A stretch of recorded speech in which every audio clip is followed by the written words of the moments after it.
Hey everyone, welcome back to the channel. If you're using Blogger and want to make your site faster and cleaner, then you'll love this tutorial. Today, I'll show you how to remove unnecessary attributes from your Blogger template in just a few minutes. Blogger automatically adds extra attributes to your HTML like xmlns, ID, and data version. They're not harmful, but most of the time, you just don't need them. Alright, let's clean up your template. First, open your Blogger dashboard. Go to Theme, then Edit HTML. Then find the HTML tag and add these lines just after it.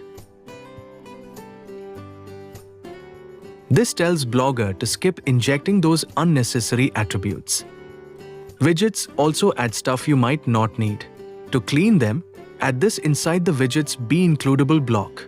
Now your widgets are lighter, more stylish, and fully under your control. That's it for today's Blogger tutorial. If this helped you, don't forget to like the video, comment below with your questions, and subscribe for more blog optimization tips.